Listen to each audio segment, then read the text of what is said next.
Chers spectateurs, dans ce reportage, je vais vous raconter l'histoire d'une entreprise de motos très originale. Elle a débuté avec des moteurs et l'aéronautique, mais s'est tournée vers les motos. Ces ingénieurs sont restés fidèles aux moteurs opposés plus longtemps que quiconque. À une époque, cette entreprise fabriquait les meilleures machines de course et militaires. Les Oural et Dniepr nationaux sont basés sur un modèle BMW d'avant-guerre. BMW a également inventé la catégorie des motos Trail Touring. Bayerische Motorenwerke. Et les motos laissent rarement quelqu'un indifférent. Certains admirent cette technique, en rêvent et la convoitent, tandis que d'autres la qualifient de tas de ferraille peu fiable. Les avis neutres sont rares. Au fait, savez-vous pourquoi les motards BMW ne se saluent pas entre eux? Parce qu'ils se sont déjà vus au service ce matin. Bon, blague à part, il est temps de raconter l'histoire. Vous êtes sur la chaîne Crasmoto, bon visionnage. Le maître pilote Ernst Henn a établi 12 nouveaux records du monde sur sa moto BMW.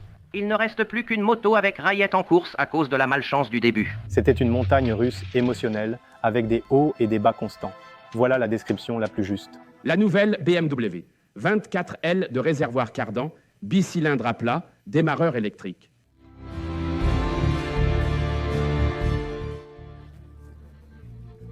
L'histoire débute sans lien avec les motos, mentionnant diverses personnes et entreprises de l'aviation et de la fabrication de moteurs. L'histoire de l'entreprise peut être retracée jusqu'à Karl Rapp et Gustav Otto. Le premier est né en 1882. Il a commencé sa carrière d'ingénieur chez Zust vers 1908.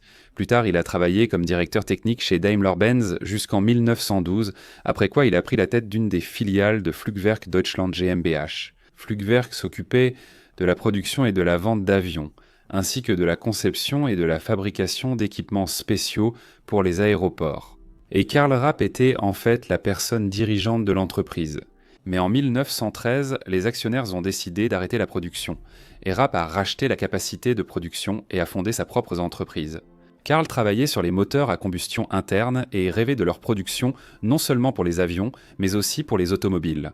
Le second est né en 1883 et était le fils de Nikolaus Otto, l'homme qui a créé le moteur à combustion interne à 4 temps.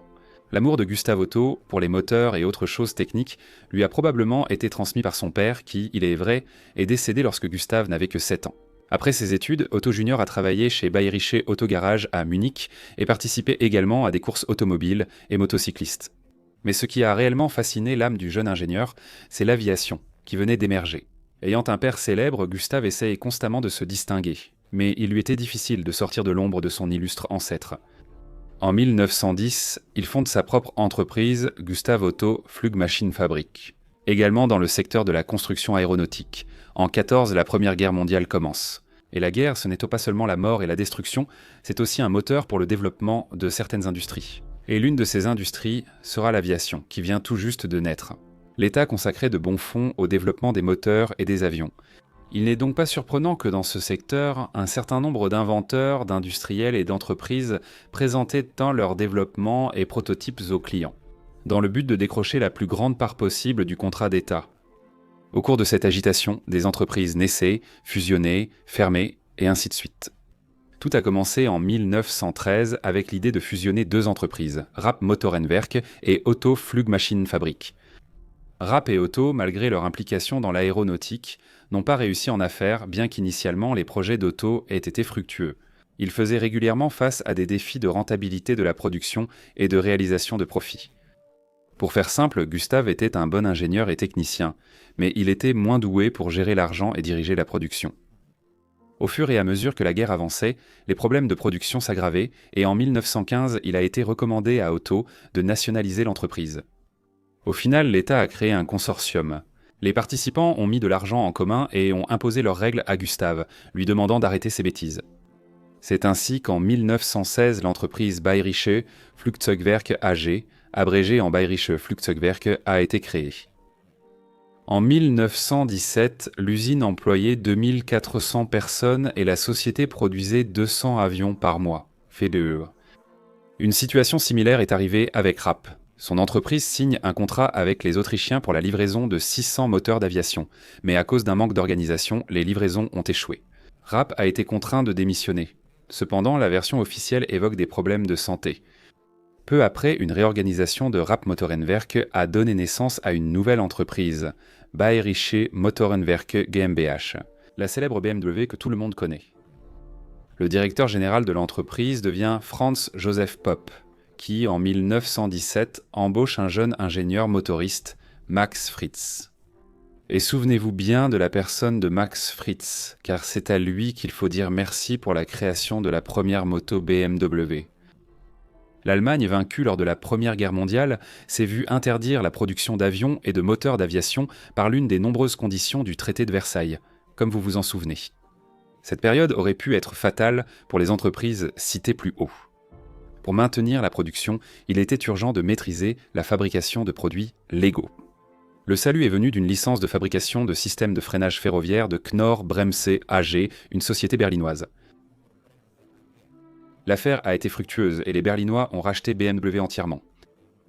Et à ce moment-là, le nom BMW aurait pu complètement disparaître au sein d'autres entreprises et sociétés, mais non.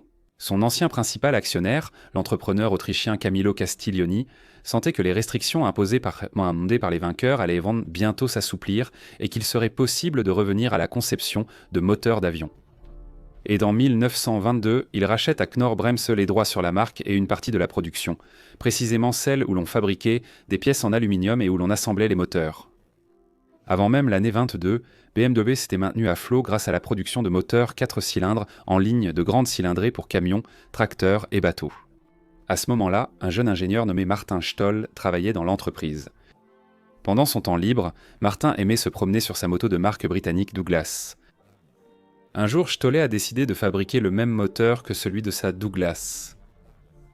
Ce moteur pouvait être installé sur des véhicules légers, comme une moto, ou utilisé dans l'aviation légère.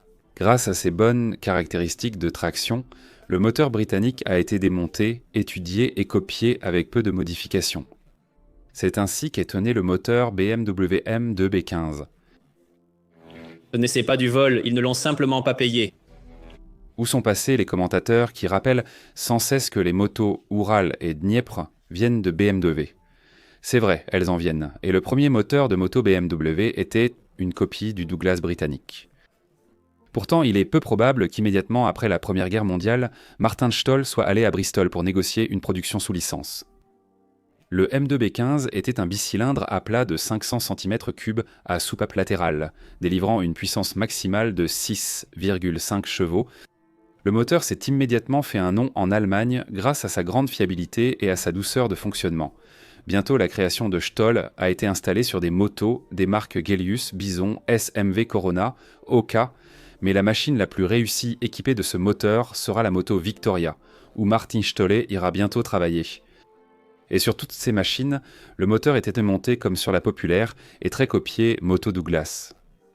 Revenons à la personnalité de Camillo Castiglioni. Au début des années 20, il représente une autre entreprise aéronautique à moitié morte, la Bayerische Flugzeugwerke AG, Bayerische Flugzeugwerke, celle-là même fondée par Otto et qui, après la guerre, a produit une petite série de motos Gelius. BMW et Bayerische Flugzeugwerke ont été fusionnés sous le nom de BMW. Et le directeur général Franz Joseph Popp et le concepteur en chef Max Friz ont reçu pour mission de lancer la production de motos avec les capacités existantes. Et c'est ici que le moteur opposé britannique, copié par Martin Stoll, va s'avérer utile. Voici donc la préhistoire complexe de BMW. Au fait, Gustav Otto n'a jamais réussi à surpasser son ancêtre. Les échecs dans la production ont provoqué une longue dépression.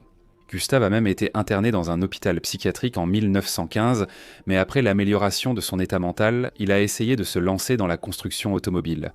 Mais de nouvelles difficultés dans la vie ont de nouveau conduit à la dépression. Et en 1926, à l'âge de 43 ans, Gustav s'est suicidé.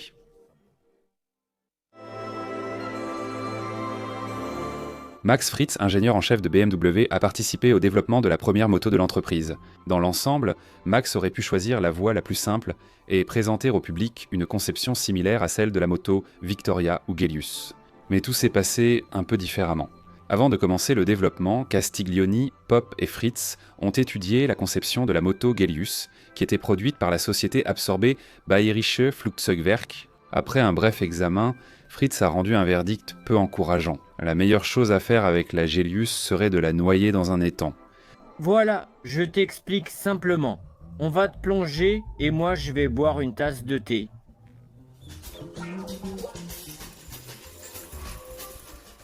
La direction a donné au concepteur une totale liberté pour créer la première moto BMW. Fritz consacrait tout son temps libre et toute son attention à ce nouveau projet technique. Il avait même une planche à dessin chez lui. En l'espace d'un mois, pratiquement à partir de zéro, il a réalisé un projet complet de moto à l'échelle réelle. De Gélius, Fritz n'a pris que le moteur comme base, mais il l'a tourné de 90 degrés, alignant l'axe de rotation du vilebrequin avec l'axe longitudinal de la moto et améliorant le refroidissement des cylindres. C'est ainsi qu'un Anglais, Granville Bradshaw, avait déjà fait avec un moteur similaire sur son ABC en 1919. Cependant, Bradshaw avait dû intégrer un réducteur angulaire dans la conception pour entraîner la roue arrière par chaîne. Fritz a choisi une autre voie. Il a utilisé une transmission à arbre pour la roue, pas encore à cardane, car la suspension de la roue arrière était rigide. La boîte de vitesse à 3 rapports avec changement manuel était fixée rigidement au moteur. L'arbre comme transmission principale deviendra un élément clé de l'entreprise. Toutes les motos BMW en étaient équipées sans exception de 1923 à 1994, 71 années d'affilée. Le moteur de 500 cm3 développait 8 chevaux et demi à 3300 tours par minute. Il avait des dimensions carrées de 68 sur 68 mm. Le vilebrequin du moteur tournait sur des roulements à rouleau. La grande nouveauté pour la R32 a été le système de lubrification à circulation. À cette époque, le système typique pour les motos était la lubrification par perte totale. Le cadre duplex de la moto a été fabriqué selon la technologie courante des années 30 du siècle dernier. Des tubes en acier assemblés par brasage. La fourche avant à bras courts, avec ressort à lame comme élément de suspension, a été copiée sur les motos indiennes.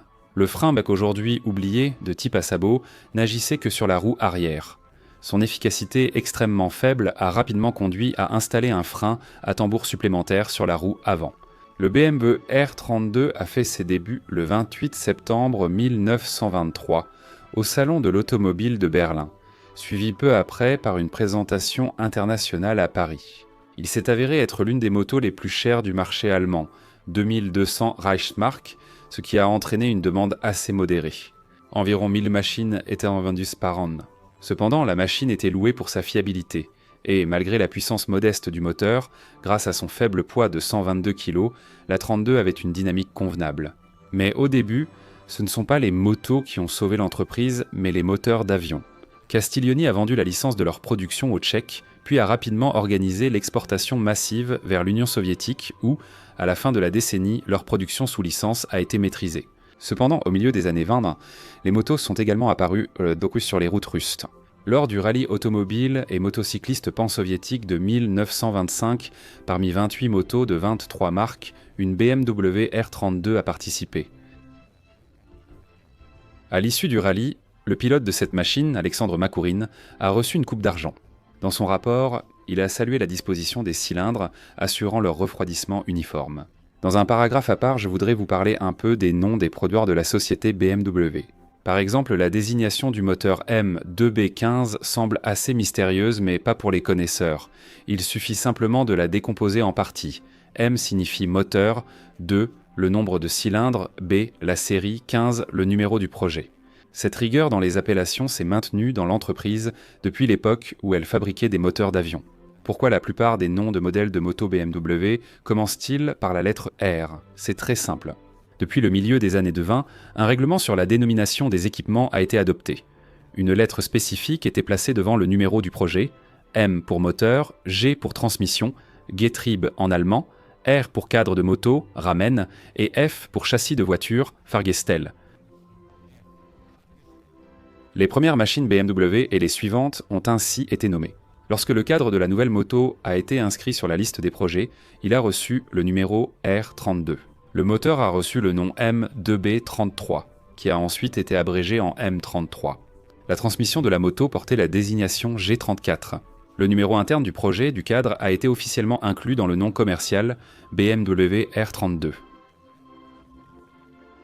De 1923 à 26, 3090 motos BMW R32 ont été produites.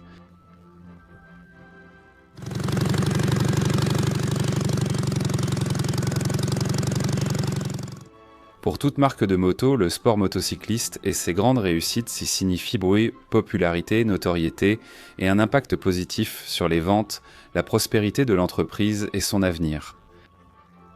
Et BMW a pris la participation aux courses très au sérieux. Le premier modèle de la société était inadapté à la victoire. Un modèle sportif a dû être développé, mettant à profit les technologies et l'expérience acquise dans les moteurs d'avion. Depuis 1923, Rudolf Schleicher, ingénieur diplômé et motard actif, travaillait chez BMW. C'est lui qui s'est chargé de la réalisation du projet. En 1924, le modèle R37 était prêt. Il a été présenté au public en décembre. Mais avant cela, la moto avait déjà gagné le championnat d'Allemagne dans la catégorie 500cc. Pour la moto, Schleicher conçoit un moteur sportif basé sur celui de la R32 Les culasses reçoivent une disposition des soupapes en tête et sont fabriquées en aluminium. Les soupapes étaient actionnées par des tiges de poussée et tout cela était hermétiquement fermé. À l'époque, c'était une grande réussite.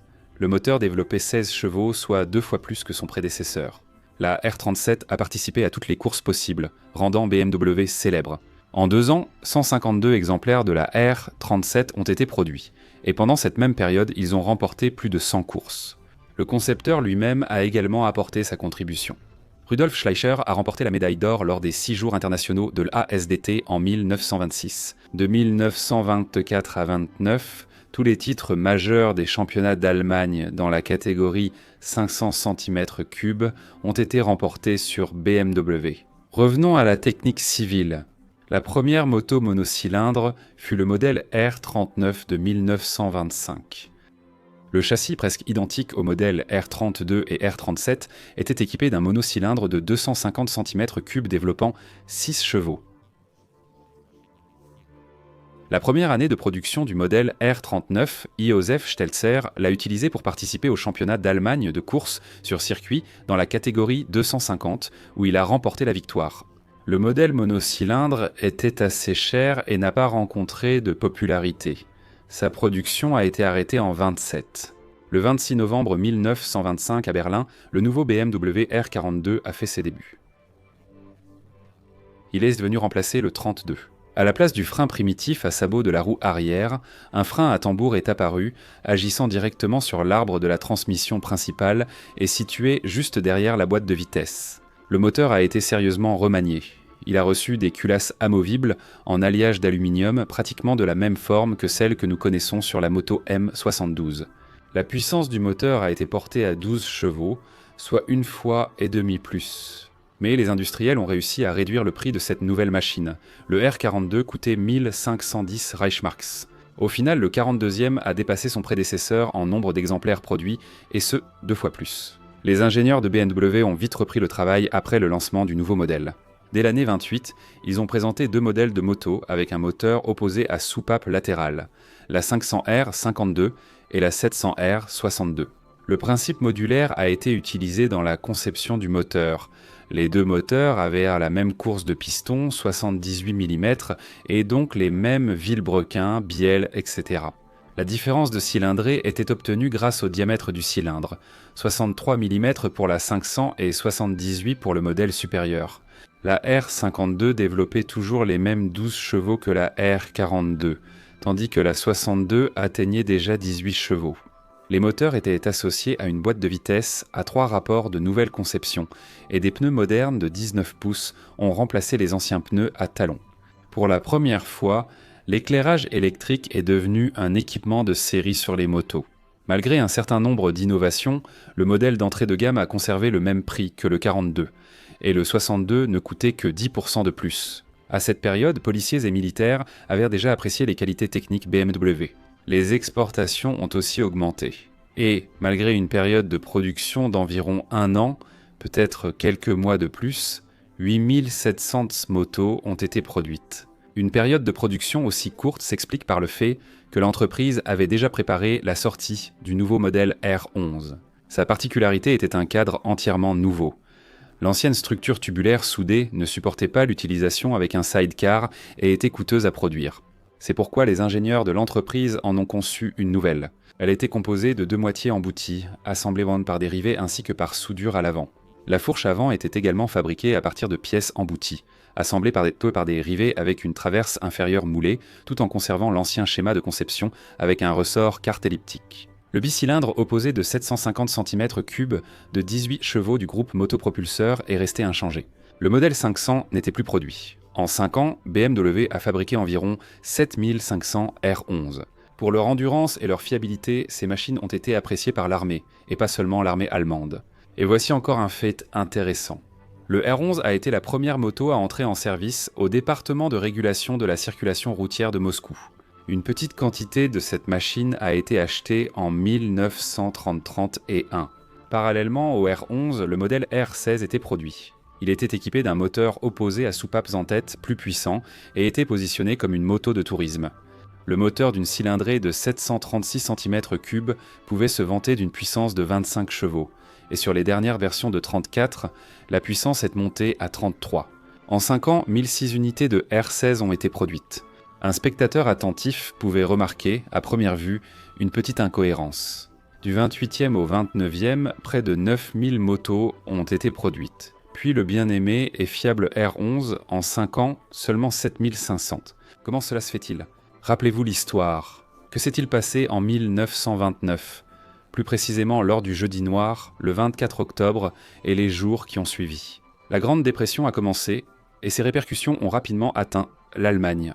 L'effondrement de l'économie de la République de Weimar a rendu les motos BMW de première classe, avec leurs gros moteurs inabordables pour la majorité des gens. La direction de BMW a rapidement compris qu'il était nécessaire de présenter un modèle populaire et économique. Ainsi, en 1931, la moto R2 est apparue avec un moteur à soupape en tête de 198 cm3 développant 6 chevaux. C'est précisément cette cylindrée, et non 250 cm3 comme sur la R39, qui a été choisie. Et ce n'était pas un hasard. Selon la législation de l'époque, les motos dont la cylindrée était inférieure à 200 cm3 ne nécessitaient pas de permis de conduire. BMW cherchait ainsi à étendre sa clientèle. La première année, 4161 unités du modèle R2 ont été vendues au prix de 975 marks. La R11 de la même année coûtait 1750. Un an plus tard, la gamme des modèles monocylindres s'est enrichie de la R4, une moto de 400 cm3, et en 1936, la R3 avec un moteur de 300 cm3 a remplacé la 200. Au milieu des années 30, la situation en Allemagne évolue. L'économie est en plein essor, influençant la gamme de motos produites. Une étape importante dans le développement de la technologie BMW a été l'apparition de la fourche télescopique de la roue avant avec des amortisseurs hydrauliques, pour la première fois sur des motos de série dans le monde, en 1935. Le 14 février 1935, au Salon automobile de Berlin, BMW a présenté les 2 premiers modèles de moto équipés d'une fourche télescopique. Il s'agissait du modèle à soupape latérale R12 et du modèle touristique à soupape en tête R17.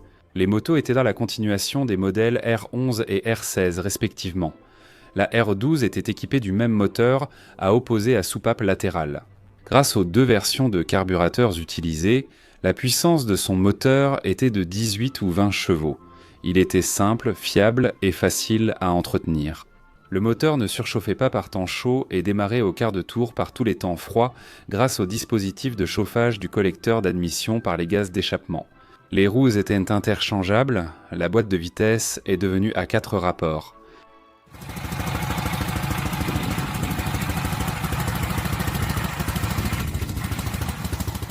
Les problèmes initiaux avec les assemblages rivetés du châssis ont mené à l'adoption du soudage à l'arc électrique en cours de production. Depuis 1936, et la R12 est devenue la moto BMW la plus produite jusqu'à l'apparition du modèle R 75/5 dans les années 1970. Jusqu'à la fin de la production, en 42, 36 000, 2 exemplaires ont été fabriqués. Dans la première année, environ 10 000 exemplaires ont été produits. Le R12 a été apprécié par de nombreux ministères et en premier lieu par l'armée. Rien que pour la Wehrmacht, la société a produit environ 10 000 R12 et un certain nombre a également été réquisitionné auprès des civils. Le R17 était un modèle touristique de luxe. C'était la moto de série la plus puissante de BMW avant la guerre. Il n'en a été produit que 436 exemplaires. Et voici un concept dans le style Art déco appelé R-Sept, créé par l'ingénieur et designer Alfred Bunning en 1934, mais c'est le modèle 17 qui a été préféré. D'ailleurs, Bunning a travaillé chez BMW pendant toutes les années 30 et a participé à de nombreux développements emblématiques de l'entreprise à cette époque. Vers le milieu des années 30, on trouve de plus en plus souvent un mécanisme de changement de vitesse au pied sur les motos BMW, qui cependant, afin de ne pas trop choquer les fidèles de la marque, était encore doublé pendant un certain temps par un levier manuel. Au salon de l'automobile de Berlin en 1936, BMW a présenté sa moto la plus sportive de l'époque, la R5 de 494 cm3. Le nouveau moteur avait un carter tunnel comme le monocylindre R2. Le cadre léger entièrement métallique en tube de section ovale, associé à la fourche avant télescopique révolutionnaire, promettait une excellente tenue de route pour la moto, malgré le fait que la suspension arrière restait encore non suspendue. La puissance de 24 chevaux permettait à la moto d'atteindre une vitesse allant jusqu'à 140 km/h, ce qui était à peine inférieur à la vitesse maximale du R17 de 33 chevaux. Cependant, le cadre tubulaire léger a tellement amélioré les performances routières de la moto que la R5 surpassait en vitesse moyenne les modèles dotés d'une cylindrée plus importante. En 1937, une série limitée de motos R5 SS Supersport a été produite spécialement conçue pour les courses de moto, avec une puissance augmentée d'environ 4 à 5 chevaux, ce qui a porté la barre de la vitesse maximale à 160 km/h. Et aussi en 1937, pendant une courte période, la société a produit le modèle R6. La réduction de la cylindrée à 600 cm3 a été obtenue en diminuant le diamètre des cylindres. La R6 était un peu plus légère et plus rapide que le modèle R12 et légèrement moins chère. Les militaires l'ont jugé trop fragile, mais la police l'a apprécié. La poste allemande a aussi acheté ces appareils. Les modèles monocylindres ont continué à évoluer, adoptant notamment une fourche télescopique dans leur conception. En 1937, le modèle R20 a remplacé les R2 et R3 qui, grâce à la cylindrée de leur moteur, restaient dans la catégorie permettant de conduire sans permis. La même année, le modèle R35 a remplacé la R4. La R35 a été conçue en tenant compte de son utilisation par les autorités, la police et surtout l'armée. Elle était considérée comme très robuste, rigide et fiable. En 1937, la production a commencé à Munich et en 1940, la fabrication de la 35 a été arrêtée car elle ne répondait plus aux exigences de la Wehrmacht. Jusqu'en 1938, un permis de conduire n'était pas nécessaire pour les motos d'une cylindrée allant jusqu'à 200 cm3. Cette réglementation a été modifiée et une nouvelle catégorie de permis de conduire a été introduite pour les motos d'une cylindrée allant jusqu'à 250 cm3. La réponse de la société BMW a été d'augmenter la cylindrée du moteur jusqu'à la limite autorisée. C'est ainsi qu'est apparu le modèle R23. Et pour les propriétaires de la R20, la société a proposé un kit pour augmenter la cylindrée du moteur jusqu'au nouveau standard de 250 cm3. En 1938, une nouvelle gamme de motos BMW avec un moteur à plat a été présentée au public. La caractéristique distinctive de ces motos, pour la première fois dans toute l'histoire de BMW, était la suspension arrière à bougie.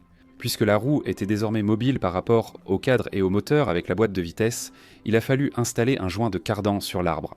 Il s'agissait des modèles R51, R61, R66 et R71.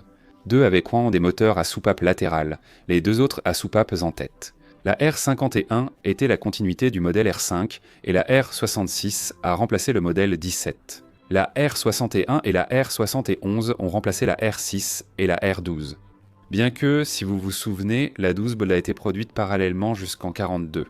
L'un de ces modèles, à savoir la R71, est devenu le prototype de la moto soviétique M72. Vous vous souvenez, j'ai dit que la première moto de course de la compagnie, le modèle R37, a apporté la renommée à BMW. Victoires dans les courses de 500 cm3, de 24 à 29, et au classement général plus de 100 victoires différentes. Dans le chapitre précédent, je n'ai pas mélangé le récit des machines de course et des machines civiles, mais il est maintenant temps de parler des courses, des motos avec des moteurs haute performance et des fusées bavaroises à deux roues de la période des années 20 et 30 du siècle dernier. Dès 26, les ingénieurs de BMW préparaient le remplacement du premier modèle sportif R37. Leur tâche était de concevoir une moto sportive suffisamment produite en série. Il était nécessaire de rendre la machine moins chère. Dans le modèle R47 apparu en 27, on utilisait toujours le même bicylindre à plat de 500 cm3 et 16 chevaux. En revanche, plusieurs autres éléments ont été simplifiés et rendus moins coûteux, notamment le cadre, la fourche et le système électrique. Cela a permis de réduire le prix de 35% et de produire 1720 exemplaires de cette moto. En 28, la société a présenté une nouvelle évolution de la technologie de course, le modèle BMW R63. C'était la première moto de course de la marque avec une cylindrée de 750 cm3. Si les modèles civils de 750 avaient un rapport carré du groupe cylindre-piston de 78 sur 78 mm, le moteur de la R63 était à course courte. Le diamètre du cylindre était de 83 mm, la course du piston de 68. Le moteur développait 24 chevaux à 3400 tours par minute, mais il avait un bon potentiel pour être encore plus poussé. En 1928, un nouveau modèle sportif de 500 cm3, la R57 est apparu, évolution de la 47. En 2 ans, environ 1000 exemplaires en ont été produits. Outre les courses dans lesquelles BMW obtenait de très bons résultats vers la fin des années 20, l'entreprise s'est attaquée au record absolu de vitesse à moto. L'idée n'est pas venue de nulle part. Au début de l'année 1928, l'entreprise a acquis une licence pour un moteur d'avion américain équipé d'un compresseur. Le terme compresseur désigne un dispositif de suralimentation mécanique permettant d'augmenter la puissance du moteur. D'ailleurs, un motocycle suralimenté avait déjà été créé en Allemagne auparavant, chez Victoria Werke, en 1925 par Gustav Steinlein. Et en 1926, Adolf Brud a établi un record national de vitesse à 166 km à l'heure. Rudolf Schleicher a vu un énorme potentiel dans le compresseur pour les courses et les records, et il s'est lancé dans la création d'un moteur suralimenté. Les premiers prototypes du moteur ont déjà été lancés à la fin de l'année 1928. Schleicher avait alors déjà quitté BMW. Il confia le travail commencé au mécanicien de course Joseph Hopf et au pilote Ernst Henné. Ernst Jakob Henné avait rejoint l'équipe de course un peu plus tôt, en 1926. Sur la machine de la société, il est devenu champion d'Allemagne en 1926 dans la catégorie 500 cm3 et en 1927 dans la catégorie 750. Il a également remporté la course Targa Florio en 1928 en Italie. Par la suite, les habitants de la péninsule des Apennins se sont intéressés à la technologie allemande. Hopf et Henn ont réussi à mener l'affaire jusqu'au bout. Une moto à part entière avec suralimentation était prête en 29. Le modèle a été nommé WR750. Il était basé sur le moteur de course de 750 cm3 de la R63. Au-dessus de la boîte de vitesse se trouvait un compresseur à pales conçu par Arnold Zoller, qui augmentait la pression jusqu'à 2 bars. Dans certaines sources, on peut trouver l'information que le moteur de la moto de record développait une puissance maximale de 57 chevaux, mais ce chiffre pouvait être ajusté en fonction de la pression de suralimentation. Le 19 septembre 1929, Ernst Henn, sur la WR750, établit le record mondial absolu de vitesse à moto, 216,75 km/h de vitesse moyenne sur une distance d'1 mile. Il convient de noter que dans la lutte pour le record entre 29 et 35, plusieurs autres fabricants de motos se sont également impliqués. En général, c'est au crédit du BMW à compresseur. Avec Henn au volant, 76 records du monde ont été établis en 6 ans, de 1929 à 35. Au cours de cette période, l'orientation, la transmission et le type de compresseur ont changé plusieurs fois, du Zoller jusqu'à un compresseur de conception propre. WR750 a rivalisé avec les fabricants britanniques Zenith, Osborne Engineering Company et Brave Superior. Le record de vitesse passait d'une marque à l'autre au début des années 130 et la WR750 a établi le record final à 4 autres reprises. En 1935, une vitesse de 255,88 km/h a été atteinte. À ce moment-là, le moteur avait été gonflé à 75 chevaux. De plus, depuis 29, les WR750 étaient utilisés par les membres de l'équipe d'usine lors des courses de Grand Prix. Et bien sûr, la suralimentation était réglée à une pression plus faible pour préserver une fiabilité acceptable des moteurs. Henné participait aux courses internationales des 6 jours et faisait partie des équipes allemandes victorieuses, en 33, 34 et 35. Au cours de toutes ces courses, records et compétitions, l'entreprise défendait non seulement son honneur, mais aussi celui de l'État lors des compétitions internationales. Et tout État a certainement ses raisons de soutenir les fabricants, les développements et les équipes de course. Il en a été de même pour BMW. Déjà à la fin des années 20, l'entreprise recevait des subventions du gouvernement et avec l'arrivée au pouvoir des nazis et d'Adolf Hitler en 1933, cette aide s'est intensifiée. Puisque l'artiste autrichien raté voulait démontrer à ses partenaires politiques du continent la supériorité de la nation par tous les moyens, y compris par des victoires dans des compétitions sportives et des courses. Il n'était pas raisonnable de dépenser de l'argent pour tous les fabricants d'automobiles et de motos. C'est pourquoi les Allemands ont misé sur Auto Union et Mercedes-Benz dans le secteur automobile, et sur BMW et Dampf-Kraftwagen dans le secteur des motos. Au milieu des années 30, le modèle Baudelher 750 était déjà obsolète et ne correspondait pas à la cylindrée du moteur de la catégorie supérieure du Grand Prix. Il s'agissait d'une version très modifiée du R63, qui à l'origine ne développait que 24 chevaux. En 1934, les ingénieurs ont commencé à concevoir une nouvelle moto de course, qui a reçu la désignation type 255 compressor. On peut également rencontrer les appellations RS 255 et WR500. Rudolf Schleicher était alors de retour au département de développement. Dans les détails du moteur, y compris le carter et les culasses, il a largement utilisé un alliage de magnésium très léger mais coûteux, appelé Electron. Au final, la moto ne pesait que 137 kg. Son principal concurrent, la Norton monocylindre, pesait 16 kg de plus. Son moteur de 494 cm3 était à longue course, 66 sur 72 mm. Pour les courses dans la catégorie des 750 cm3, on utilisait une version modifiée de 590 cm3 avec des cylindres réalisés à 72 mm. Les culasses ont reçu 2 arbres à cames en tête et 4 soupapes par cylindre. La puissance de la première version de la moto de course était d'environ 55 chevaux. En 1939, elle a été portée à 69 chevaux. La moto atteignait une vitesse de 220 km/h et seulement 12 à 15 exemplaires ont été produits au total. Dans l'ensemble, c'était une conception extrêmement efficace et bien pensée. Le 255e a fait ses débuts le 26 mai 1935 sur le circuit automobile Verkehr und Übungsstraße, Ring de Berlin. La victoire n'a pas été immédiate. Karl Gall sur la nouvelle machine est arrivé 2e et son coéquipier Ludwig Krauss 5e. La course a été remportée par Ragnar Sankvist sur Husqvarna. Malgré tout, le début paraissait prometteur. Cependant, Schleicher a choisi de se focaliser sur l'amélioration de la machine. Le type 255 n'est réapparu sur la piste qu'en octobre, lors de compétitions bien différentes. Lors de l'International Six Days, Ernst Henn a remporté la médaille d'or, ouvrant le compteur des victoires de cette moto. Kroos a également obtenu l'or dans la catégorie des motos avec sidecar. À l'origine, la roue arrière était fixée de manière très rigide, comme sur les modèles civils de BMW, mais à partir de 1937, une suspension arrière à ressort a été introduite. De plus, son concepteur, Alex von Falkenhausen, a personnellement prouvé sa valeur aux pilotes du département sportif qui se méfiaient des Kanjozan et des gadgets à la mode, en remportant la médaille d'or lors de la 6 jours de 1936. Il existe une légende selon laquelle la mission de développer ce composant a été donnée après qu'Hitler, ayant visité le stand BMW au Salon de Berlin en 1936, ait lancé en passant « Quand est-ce que vos motos auront enfin une suspension arrière ?» En 1937, le 28 novembre, BMW a mis un point final au record de vitesse absolue. Ernst Henn, sur un modèle spécialement préparé, la 255 compressor, équipée d'un carénage et dont le moteur développait 108 chevaux.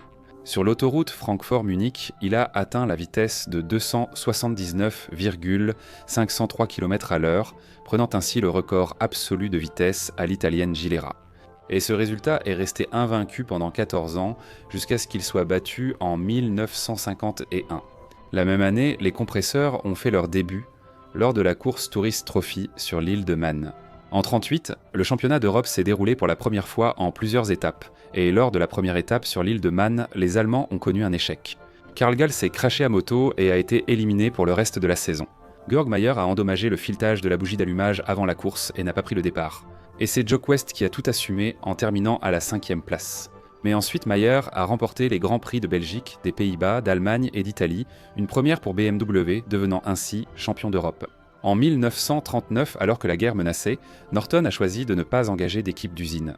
Ainsi, le principal adversaire est devenu Gilera, mais elle aussi a soudainement refusé de participer au Tourist Trophy sur l'île de Man lors de la première étape du championnat. Et cette année-là, dans cette course, Maier et West ont pris les 2 premières places. De plus, le vainqueur a réalisé une vitesse record au tour, 143,81 km à l'heure. Et très bientôt, le 1er septembre 1939, la Seconde Guerre mondiale a éclaté. Cependant, la préparation au conflit durait déjà depuis plusieurs années. Et naturellement, il a fallu oublier les courses et les compétitions, surtout internationales, pendant un certain temps. Sans aucun doute, tous les événements historiques sont interconnectés. Si l'Allemagne n'avait pas perdu la Première Guerre mondiale, BMW n'aurait pas produit de motos et la BMW R75 reine du tout-terrain militaire n'aurait jamais existé. Cependant, ne nous précipitons pas. BMW était un important fournisseur de matériel pour la Reichswehr depuis la fin des années 20, puis pour la Wehrmacht. La R11 fut sans doute le premier modèle de moto auquel les hauts gradés de l'armée ont prêté attention. Dans la version militaire, dans celle-là, un sidecar est apparu, ce qui était logique pour une moto lourde. On peut considérer la R11 comme le point de départ du développement des motos lourdes de l'armée. Ensuite, il y a eu le modèle robuste R12, qui a tellement plu aux militaires que, malgré son design dépassé, il a été produit jusqu'en 1942 inclus. En conséquence, la R12 est devenue non seulement la moto lourde la plus produite de l'armée allemande, mais aussi la moto la plus produite pendant plusieurs décennies. La conception était simple et sans prétention, c'est pourquoi elle s'est devenue populaire.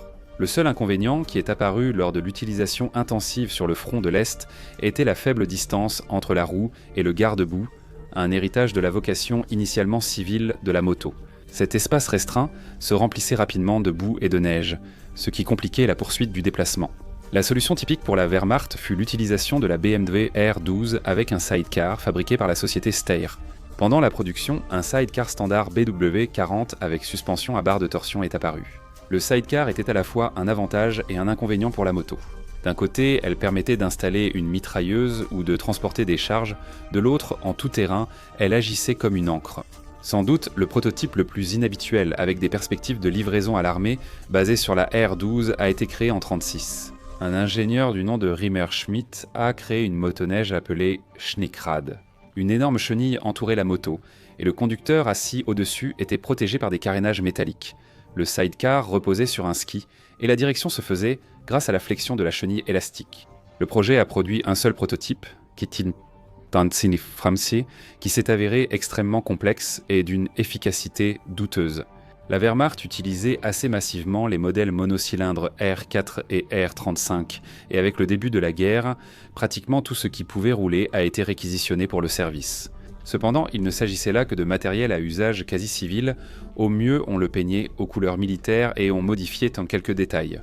Cependant, dès le début des années 30, les meilleurs stratèges anticipèrent une guerre d'un nouveau format, avec des actions de manœuvre, une mécanisation massive, etc. De nombreuses armées européennes ont sérieusement réfléchi à l'amélioration de la mobilité de leurs troupes.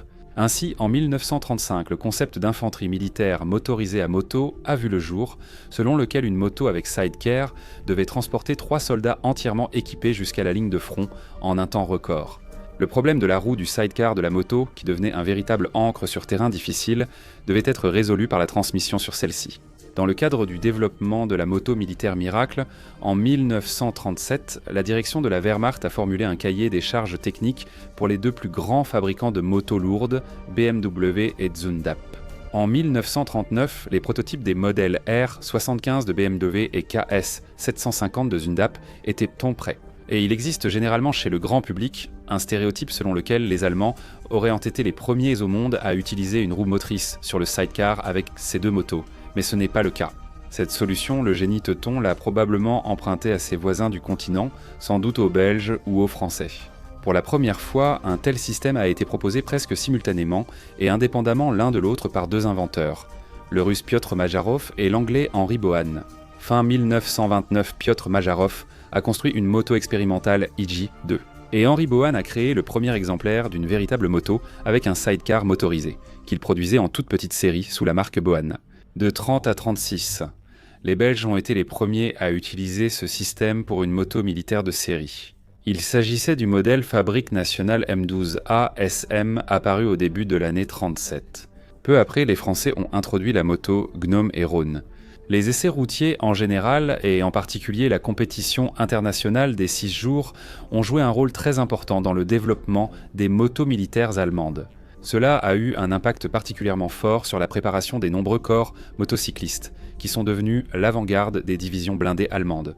La R75 était extrêmement bien conçue, fiable et peu exigeante, mais en même temps, elle coûtait très cher. Son prix était même légèrement supérieur à celui de la voiture militaire Kübelwagen. Il convient de préciser que la R75 a évolué tout au long de sa production. Les pièces du moteur, la suspension, la peinture et bien d'autres éléments ont été modifiés. Officiellement, la première version n'avait pas de nom, mais des surnoms comme Europe et Sibérie étaient là couramment utilisés. La version la plus connue parmi les suivantes a reçu le nom de Sahara. Cette version a été utilisée en Afrique par Rommel. Au total, de 1940 à 1944-16, 1500 motos BMW ont été produites. Mais ce nombre n'était pas suffisant pour l'ampleur énorme de la guerre, et la moto miracle, bien qu'elles aient été presque parfaites d'un point de vue technique, n'a pas pu changer le cours de la guerre en faveur de l'Allemagne. La BMW R75 est officiellement la moto militaire la plus produite, mais il est fort probable que la plus répandue dans la Wehrmacht ait tout de même été la R12.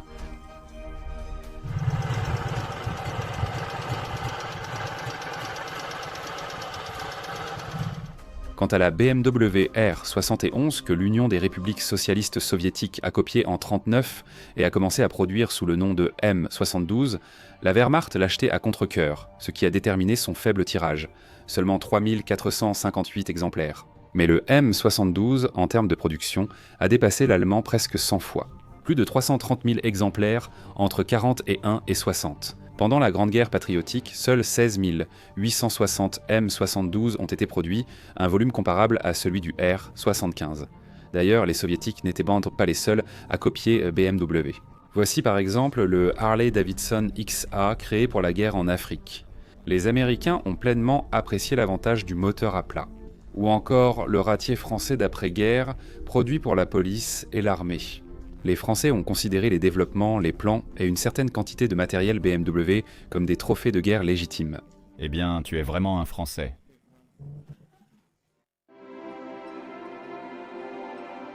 Le résultat de la Seconde Guerre mondiale est bien connu de tous. Le 8 mai 1945, l'acte de capitulation sans condition de l'Allemagne nazie et de ses forces armées a été signé. La guerre s'est terminée le 2 septembre 1945 avec la capitulation du Japon. Qu'est-il arrivé à BMW ? Il serait naïf de penser qu'une entreprise ayant travaillé pour la Wehrmacht et utilisé des prisonniers ne soit pas inquiétée. Au début des années 40, BMW avait déjà plusieurs usines dans différentes villes. Et à la fin de la guerre, l'Allemagne a été divisée en 4 zones d'influence. L'Union des républiques socialistes soviétiques, la Grande-Bretagne, les États-Unis et la France. Les 3 dernières se sont en fait unies pour former la République fédérale d'Allemagne, tandis que la partie orientale s'appelait la République démocratique allemande. Ainsi, les usines d'Eisenach et de Brandebourg étaient sous contrôle soviétique, tandis que celles de Munich étaient sous le contrôle des Alliés. Et chacun des vainqueurs était libre de faire ce qu'il voulait, des trophées. Les installations de production de BMW à Brandebourg, qui fabriquaient exclusivement du matériel militaire, ont été démantelées. Mais l'usine de Weissenach, qui produisait des motos et des voitures, a été laissée intacte. Il existe des informations selon lesquelles Georgi Konstantinovitch Zhukov, lors de sa visite de l'usine, a reçu en cadeau une BMW 320 Télé1 de la part d'Albert Zeidler, le responsable de la production de Motos. Zhukov a apprécié la voiture et a commandé la production de 5 exemplaires pour les hauts responsables de l'Union soviétique. Et ensuite, tout s'est enchaîné. Déjà en juillet 1945, l'ordre numéro 93 prescrivait d'assurer la production de nouvelles voitures particulières et de motos à l'usine automobile et mécanique de Thuringe. En novembre, la production de la voiture modèle 321 et de la moto R35 a repris. En septembre 1946, l'entreprise d'Eisenach a intégré la société par action à Autowelo. Pendant les années 1946 à 1948, il n'y avait pas de données d'état de données de production fiables. En 1949, 4250 voitures ont été produites. En 1950, un conflit de marques est survenu. La partie BMW de l'Allemagne de l'Ouest, où se trouvait le siège principal, se considérait comme l'héritière légitime et insistait que l'utilisation du logo et du nom BMW en Allemagne de l'Est était inacceptable. La production à Eisenach a été renommée Eisenacher Motorenwerk et le logo bleu et blanc est devenu blanc et rouge. BMW connaîtra par la suite diverses fusions et changements de nom, perdant globalement son identité en tant que marque en République démocratique allemande. En revanche, le modèle R35 s'est avéré tellement réussi que jusqu'en 1955, 90 000 de ces motos ont été produites en République démocratique allemande. Transportons-nous en Allemagne de l'Ouest. Si vous pensez que tout y était rose, vous vous trompez. Toutes les capacités de production liées à la défense devaient être démantelées et envoyées à l'étranger, en particulier l'usine Mittelwerk, celle-là même où l'on fabriquait les fusées V1 ainsi que tout ce qui était lié aux moteurs et à l'aéronautique. En somme, la direction et les ouvriers de BMW étaient horrifiés. Une guerre les avait fait naître, la seconde promettait de les anéantir complètement. Il fallait agir. Ce qui sauvera l'entreprise ouest-allemande, c'est la production d'appareils divers et la réparation du matériel de l'armée américaine. Pendant les premières années, la production de motos était interdite, mais tôt ou tard, cela devait prendre fin, et c'était une bonne décision. La question était ailleurs. Il fallait une moto simple et extrêmement bon marché, qui soit abordable pour un habitant de l'Allemagne d'après-guerre. En 1947, les ingénieurs ont commencé à développer le prototype de la moto RDX. La machine était prête en 1948 et il s'agissait d'une moto légère avec un moteur bicylindre opposé à deux temps de 123 cm3 et d'une puissance de 5 chevaux. Cependant, le petit moteur opposé s'est révélé onéreux. Un moteur de cette configuration sera plus cher qu'un monocylindre ou un bicylindre en ligne. De taille similaire, le RDX n'est pas entré en production, un seul exemplaire ayant été fabriqué. Le modèle de la Renaissance pour BMW sera le R24. La direction de l'entreprise a obtenu de l'administration d'occupation l'autorisation de produire une moto. Il n'était permis de fabriquer qu'un modèle monocylindre. C'était l'une des raisons pour lesquelles le modèle RDX n'est pas entré en production. Les passionnés de BMW ont dépoussiéré de vieux projets, ont pris comme base le modèle d'avant-guerre R23, ont légèrement amélioré le moteur, et en décembre 1948, les premiers exemplaires du R24 étaient prêts. L'année suivante, la moto s'est vendue à 10 000 exemplaires et un an plus tard, 17 000 avaient déjà été fabriqués. BMW a été chanceux à la fin des années 40. Ils ont survécu à la crise d'après-guerre et ont même pénétré les marchés étrangers, en particulier le plus lucratif, les États-Unis. Et ce n'est pas seulement la persévérance de la direction et le travail des employés de l'entreprise qui ont aidé ici. Souvent, des processus plus vastes se déroulent autour de nous. Dans les années d'après-guerre, le plan Marshall est lancé en Allemagne de l'Ouest, menant à ce qui sera appelé le miracle économique allemand. En examinant les coulisses, il s'agissait d'une manœuvre stratégique des États-Unis visant à créer une force capable de s'opposer à l'Union soviétique. Des flux financiers ont afflué dans le pays. Les dettes d'avant-guerre de l'Allemagne ont été annulées et les marchés étrangers se sont ouverts aux produits allemands. Ce processus a été bénéfique pour BMW et de nombreuses autres sociétés. L'économie prenait de l'ampleur, le niveau de vie de la population augmentait, et c'est précisément cela qui explique la croissance significative de la production de motos. Le modèle R25, qui a remplacé la R24 au début des années 50, a battu les records de vente de l'entreprise. Pour la troisième génération de la R25, 47 700 unités ont été produites. Progressivement, la rigueur des interdictions diminuait, et vers l'année 50, la société a présenté le modèle R51/2 basé sur un modèle d'avant-guerre. Un an plus tard, il a été remplacé sur la chaîne de production par la R51 de troisième génération. En 1951, le modèle R67 est apparu. Visuellement similaire au R51, il était équipé d'un moteur de 600 cm3 et un an plus tard, les Allemands ont présenté le modèle sportif R68. Il semblait que c'était toujours 600 cm3, mais grâce à un taux de compression élevé et d'autres améliorations, le moteur ne produisait pas 26 mais 35 chevaux, ce qui permettait à la moto solo, comme disent les Britanniques, de faire la tonne, c'est-à-dire d'atteindre 100 miles à l'heure, soit grossièrement 160 km à l'heure. En présentant au Salon international de la moto internationale Fahrrad und Motorrad-Ausstellung le modèle R68, préparé pour participer aux courses de 100 miles, BMW a affirmé avec assurance son retour parmi les meilleurs fabricants de motos au monde. En 1955, une modification significative intervient dans la gamme des motos lourdes BMW à moteur opposé. Sur les nouveaux modèles R50, 60 et 69, présentés au public lors du Salon de Bruxelles, en 1955, un bras oscillant a remplacé la suspension à ressort pour la roue arrière.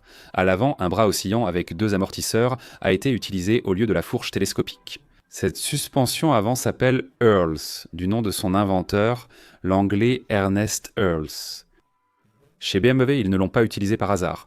Elle était certes plus lourde, mais elle a empêché le plongeon lors des freinages brusques et elle se comportait aussi très bien sur les motos avec sidecar. Cette solution a permis d'améliorer considérablement la qualité de la conduite de la machine. Les BMW de la fin des années 50 étaient les meilleurs en termes de maniabilité. Le modèle le plus sportif de la nouvelle gamme, la R69, détient un record assez intéressant. Aux États-Unis, depuis le début du XXe siècle, les courses transcontinentales d'un océan à l'autre sont populaires. Le 8 juin 1959, John Penton a parcouru la distance de New York à Los Angeles sur une BMW R69 en 53 heures et 11 minutes, battant l'ancien record de plus de 24 heures. À l'époque, c'était un résultat grandiose qui a fait une excellente publicité.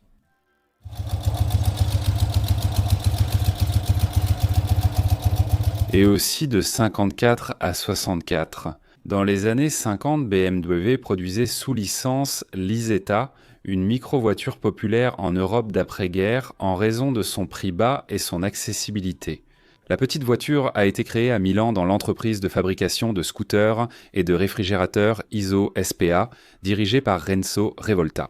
Appelée Isetta, c'est-à-dire la petite Iso, la voiture avait un design étonnant, totalement non traditionnel, qui a fait sensation lors de l'exposition de Turin en novembre 1953. Grâce à ces débuts remarqués, plusieurs entreprises les ont souhaité produire l'Isetta sous licence. L'Isetta allemande était équipée d'un moteur de 250 cm3 OR 25 et D56, une version de 300 cm3 est apparue. Et si maintenant vous voulez sortir? Oui, j'ai compris le truc. La porte est à l'avant. Allons en marche arrière. D'accord. Où est-ce la marche arrière? Il n'y en a pas. Progressivement, l'Allemagne revenait dans les courses. Durant le premier quinquennat d'après-guerre, les BMW 500 cm3 à compresseur dominaient les courses locales. Malgré la dévastation, les ingénieurs ont perfectionné le modèle RC255. Ils ont installé un compresseur à 2 étages et des pièces internes allégées, ce qui a permis d'augmenter la puissance de 60 à 80 chevaux. Georg Meyer a remporté 4 fois consécutives le championnat d'Allemagne dans la catégorie 500 cc avec cette machine, de 1947 à 1950. À la même époque, le sport motocycliste mondial a pris une direction différente. En 1946, la Fédération internationale de motocyclisme a interdit les motos suralimentées. Pour la saison 51, l'Allemagne a réintégré la Fédération internationale de motocyclisme et devait se conformer aux nouvelles règles. BMW a décidé de rendre le moteur R1255 atmosphérique. En augmentant le taux de compression à 10:1 et en installant 2 carburateurs Hamal-Fischer, les ingénieurs ont obtenu 45 chevaux du moteur à 8000 tours par minute. Malgré le retour sous l'égide de la Fédération internationale de motocyclisme, les Allemands ne participaient pas aux compétitions internationales au début. Ils n'étaient pas vraiment les bienvenus en Europe. Ce n'est qu'en 1953 qu'ils ont préparé des machines pour le championnat du monde. Au moteur atmosphérique, les ingénieurs ont ajouté un tout nouveau châssis, un cadre duplex de type Norton Featherbed, une fourche avant à longs bras Earls, une suspension arrière à bras oscillants. Toutefois, même cette année-là, la sortie internationale de BMW s'est restreinte au Tourist Trophy sur l'île de Man. Même celle-ci s'est terminée par un abandon technique. Le résultat modeste n'a pas du tout gêné les Allemands, d'autant plus qu'en 1954, ils ont sorti une série de 24 motos RS 54. RS signifie Rennsport, et ils ont commencé à expérimenter avec des moteurs d'usine. Différentes dimensions du groupe cylindre-piston, soupapes agrandies, revêtement non nicacile des parois du cylindre au lieu de chemise, injection directe de carburant Bosch, et ainsi de suite. Au final, ils ont réussi à atteindre 61 chevaux. Comme l'injection fonctionnait mal à mi-régime sur les circuits complexes, on utilisait une version avec 2 carburateurs Delorto, qui développaient 58 chevaux. La meilleure saison pour la BMW Solo fut l'année 56, lorsque Walter Zeller a pris la 2e place au championnat du monde. Mais le véritable destin du moteur RS s'est révélé dans les courses avec Sidecar. Au début, la suprématie absolue dans ce sport appartenait aux Anglais, qui couraient sur des motos Norton. Mais en 1954, les champions furent les membres de l'équipe d'usine BMW, Wilhelm Noll et Fritz Krohn. Le 4 octobre 1955, Noll, sur un appareil BMW spécialement construit, le rôle du sidecar était de jouer par une 3e roue enfermée dans un carénage.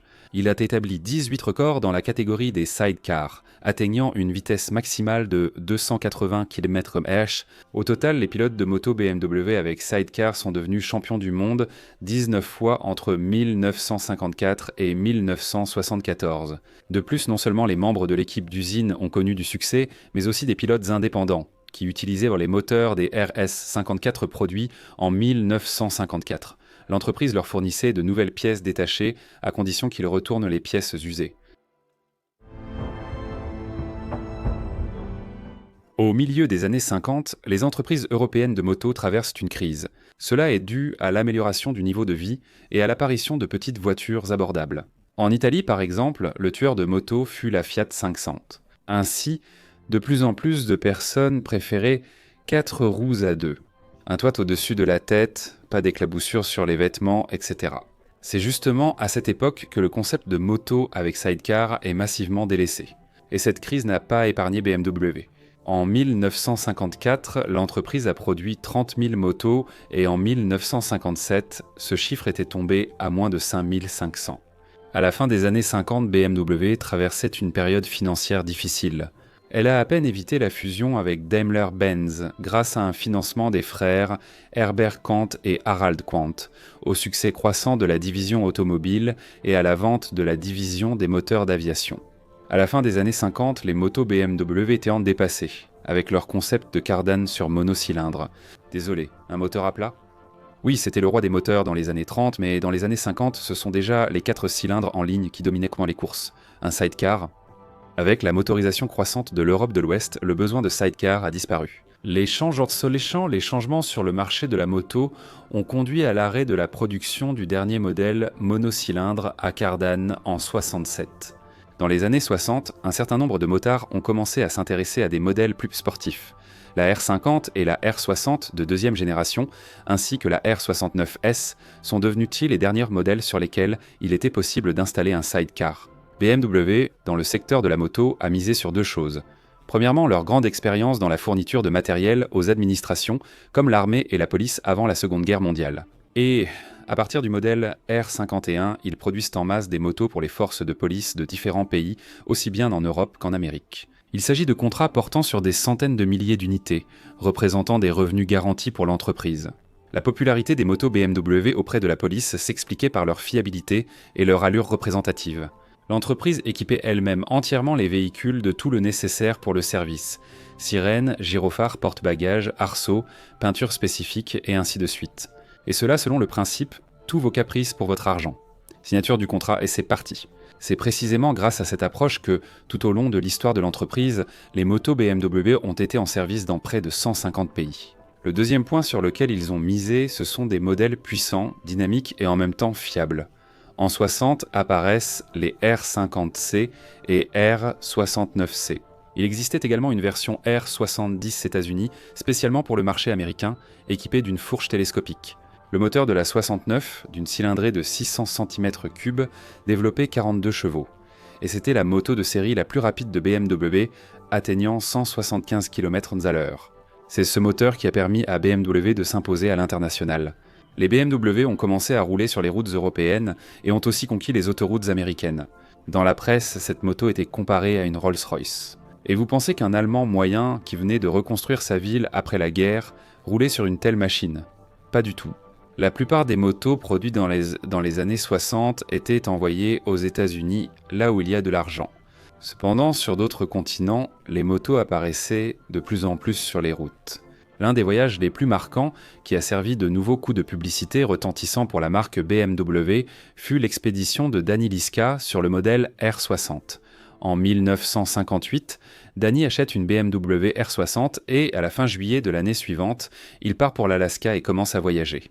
Il termine une partie de son itinéraire en Amérique du Nord, fait une pause et, déjà en 60, part avec sa femme pour l'Amérique du Sud. En 63-64, ils partent de l'air pour l'Europe, où ils parcourent ensemble une bonne moitié du continent, du Cap Nord à Gibraltar, puis ils explorent entièrement le continent africain. Au final, Danny et sa compagne ont parcouru environ 153 000 km sur cette BMW-là. Ce voyage a eu un grand retentissement dans la presse et a apporté une publicité significative à la société BMW. Donc si vous envisagez de faire le tour du monde, voire plusieurs, achetez une BMW. Le modèle R60. En 69, la gamme de modèles a été entièrement renouvelée avec une série portant l'indice bar 5 à la fin. Composée de 3 modèles, R50, R60 et R75, avec des cylindrées respectives de 500, 600 et 750 cm3. Les moteurs ont été entièrement repensés par rapport à leurs prédécesseurs. Les roulements du vilebrequin ont été modernisés, passant de roulement à rouleau à des paliers lisses. L'arbre à cames, désormais entraîné par une chaîne et placé sous le vilebrequin pour abaisser le centre de gravité, n'était plus dans la partie supérieure du moteur.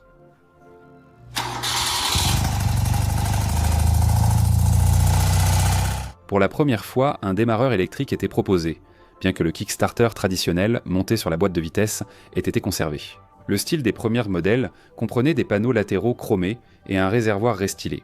En 1973, le bras oscillant arrière a été allongé, ce qui a amélioré la maniabilité et permis d'installer une batterie de plus grande capacité. L'introduction des modèles Bar 5 a coïncidé avec le transfert de la production de Munich vers la nouvelle usine de Spandau à Berlin-Ouest, à l'emplacement où se trouvait auparavant l'usine de moteurs d'avions Siemens. À cette époque, l'attitude envers la moto avait beaucoup changé. Il s'agissait désormais principalement d'un loisir et d'un passe-temps pour les couches aisées de la population. Et la série 5 de BMW répondait à toutes les exigences qui étaient imposées aux motos au début des années 70. Le volume des ventes augmente et le modèle R75 Bar 5 devient le plus vendu après le pré-guerre R12 dans la gamme des machines à moteur opposé. En 1973, la division moto fête son 50e anniversaire et cette année-là, la 500 millième moto BMW sort de la chaîne de production. La même année, la 5e génération était remplacée par la 6e. Dans la nouvelle gamme, il n'y avait plus de place pour une cylindrée de 500 cm3. Le nouveau modèle d'entrée de gamme était la 600. La 750 a été gardée et un modèle de 900 cm3, la R90/6, a été ajouté avec sa version sportive. S, c'est pour sport. Les deux derniers modèles étaient une réponse aux changements en cours dans le monde de la moto. La Honda CB750 et la Kawasaki Z1 étaient un moment déjà apparus sur le marché, établissant de nouvelles normes pour les superbikes. Les Allemands ne voulaient vraiment pas perdre leur position dans le segment des motos puissantes et performantes. La tâche de renforcer la position de l'entreprise sur les marchés, et en particulier sur le marché américain tant convoité, a été confiée au directeur des ventes pour l'Amérique du Nord, Bob Lutz, et Hans Muth, qui est ensuite devenu célèbre comme le designer de la légendaire Suzuki Katana. Comme base pour le nouveau modèle, ils ont utilisé la R75, un moteur boxer à 2 soupapes refroidies par air d'une cylindrée de 745 cm3, et les gars ont décidé d'augmenter la cylindrée à 900 cm3 en élargissant l'alésage du cylindre. Le moteur standard de la R90 développait 60 chevaux, tandis que dans la version sportive, il en développait 67. Les motos atteignaient respectivement une vitesse maximale de 187 et 200 km/h. De plus, l'apparence de la nouvelle BMW se distinguait des autres modèles grâce à son design unique. Un carénage bikini était fixé au guidon, ce qui donnait à la moto un aspect côté agressif et sportif. Une peinture aérographique inhabituelle dans les couleurs Daytona Orange et Smoke Grey le rendait reconnaissable sur la route. Ces couleurs étaient un peu très populaires à l'époque où BMW produisait principalement des motos noires. En 1975, le Kickstarter a été définitivement supprimé sur tous les modèles BMW. Un an après, la 7e génération de la technologie est apparue. Le modèle BMW R80/7 avec une cylindrée de 800 cm3 a été présenté tandis que les modèles BMW R90/6 et BMW R90C ont été remplacés par la série R100/7, BMW R100C et BMW R100RC avec une cylindrée d'1 litre. La dernière avait une conception avec carénage complet et pouvait se vanter d'une puissance de 68 chevaux. Par la suite, la gamme R100 s'élargira avec les versions R100T, Touring, R100 RT et R100 CS. Classic Sport. Il n'était pas facile pour BMW de rivaliser avec les 4 cylindres japonais agressifs et dynamiques. Mais la technologie allemande séduisait les acheteurs par son confort lors des longs trajets, sa fiabilité et l'élasticité de son moteur avec un couple généreux dès les bas régimes. En 1978, 2 modèles ont été présentés, si l'on peut dire, d'entrée et de milieu de gamme, la R45 et la R65. La première s'est avérée être une copie réduite des modèles supérieurs, mais avec un design plus vif et anguleux, tandis que la seconde appartenait déjà à la classe moyenne et était basée sur le châssis de la R80. La technique était destinée aux motards débutants.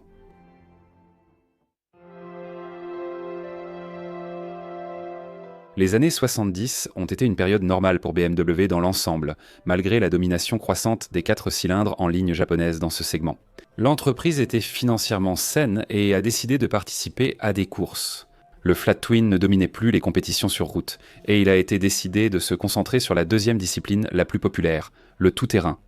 Sur une version allégée de la R75-5, Herbert Scheck a remporté pendant 3 années consécutives, de 70 à 72, le championnat d'Allemagne dans la catégorie de plus de 500 cm3 et a décroché 2 médailles d'or lors de la célèbre course Six Days en 60 et 11 et 73. À cette époque, les compétitions tout-terrain étaient déjà dominées par des motos légères équipées de moteurs monocylindres 2 temps, mais il s'est avéré que les lourdes motos allemandes à flat twin avaient également un bon potentiel.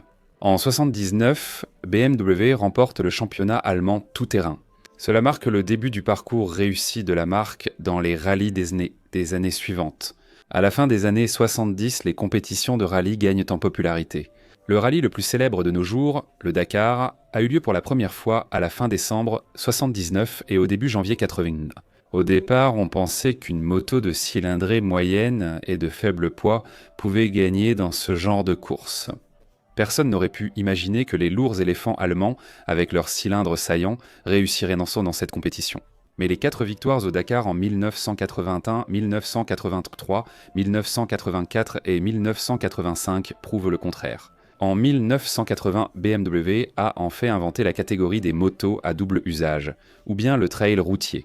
La R80 GS a été conçue pour BMW par l'ingénieur Rüdiger Gutsch, un participant couronné de succès aux 6 jours internationaux, qui courait sur sa R75/5 spécialement modifiée. GS signifie Gelandestrasse, ce qui se traduit littéralement de l'allemand par tout terrain, route.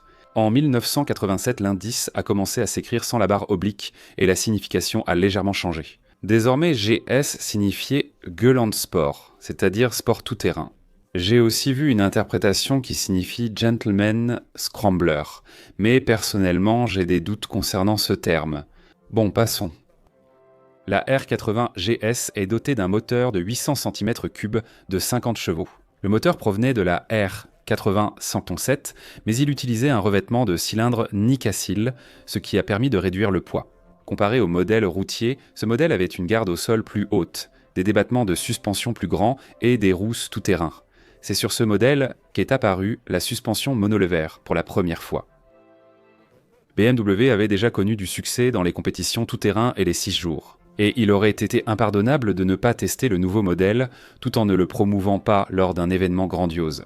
Au rallye Paris-Dakar de 1981, la victoire a été remportée par Hubert Auriol, au guidon d'une moto spécialement préparée, la R80 GS.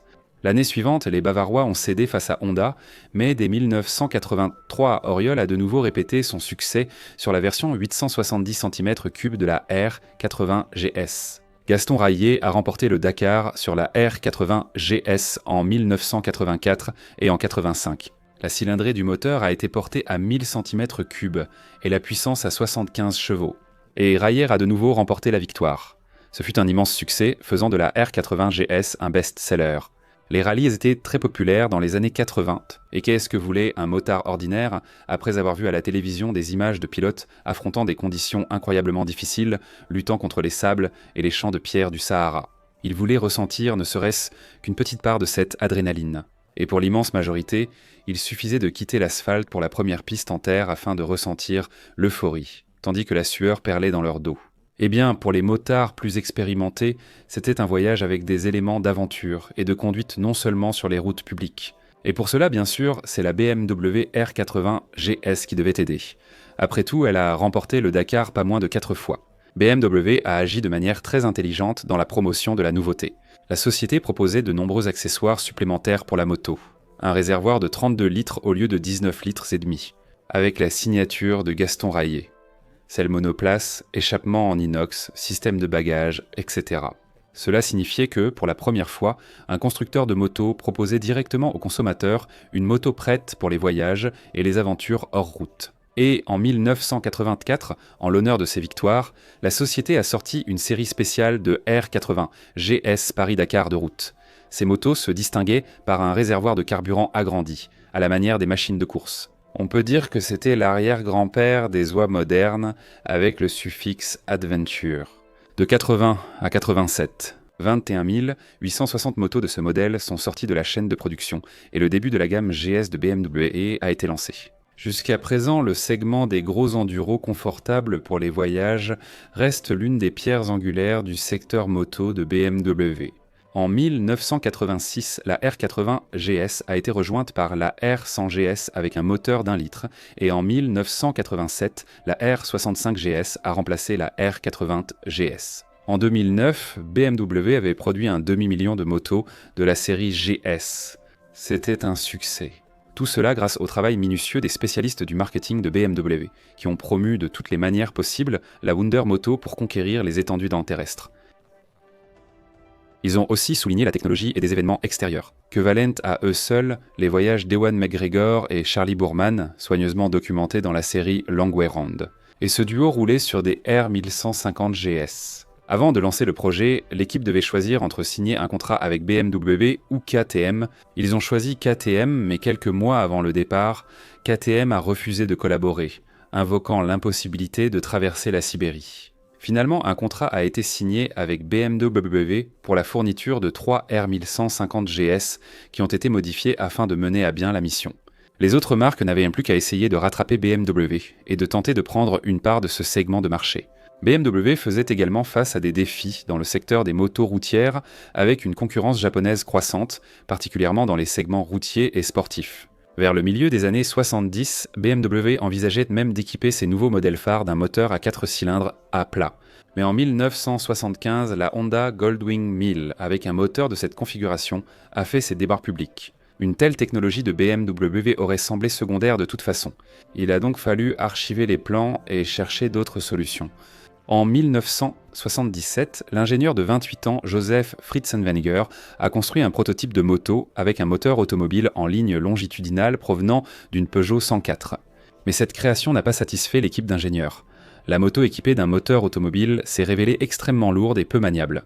Au début de 1979, BMW Motorride a été dirigé par Eberhard Sarfer, qui a immédiatement donné un coup de pied à qui de droit, et le projet a commencé à se développer. Un groupe de 250 personnes a reçu pour mission de développer un moteur d'une puissance d'au moins 90 chevaux, tout en maintenant une consommation de carburant comparable à celle des concurrents. Pour cela, ils ont abandonné les carburateurs pour l'injection Bosch et ont opté pour une culasse à 8 soupapes avec 2 arbres et des ACAM en vue d'une dévolution vers 16 soupapes. Grâce à ces efforts, BMW a dévoilé la K-Cent au Salon de Paris. En 1982, une moto où la marque s'est éloignée pour la première fois du moteur à plat pour quelque chose de nouveau. Le moteur était installé longitudinalement dans le cadre, couché sur le côté, avec le vilebrequin à droite et les cylindres orientés vers la gauche.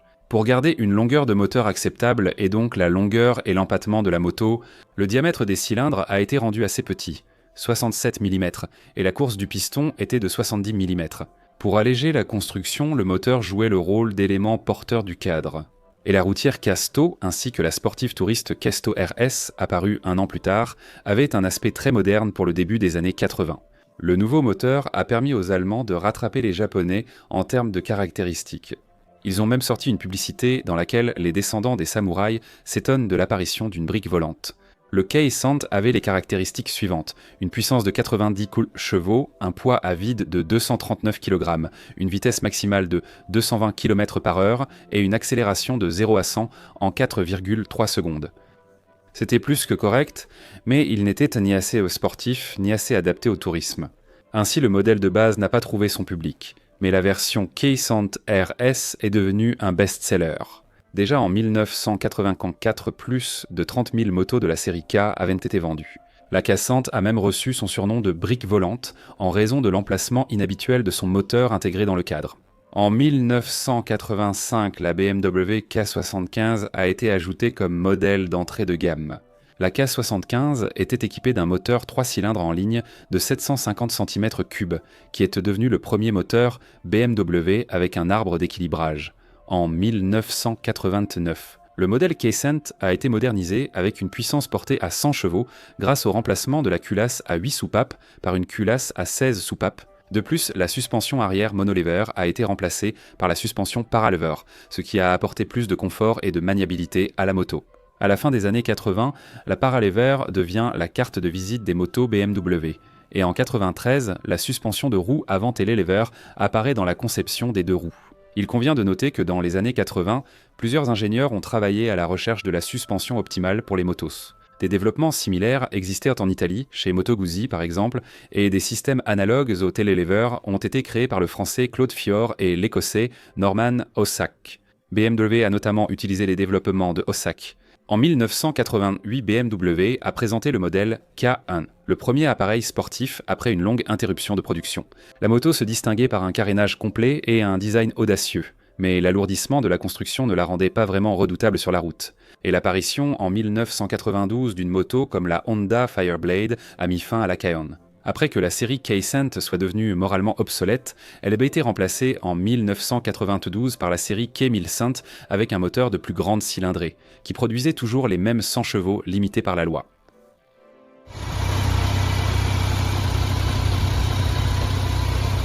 Le 18 mars 1991, BMW a produit sa millionième moto.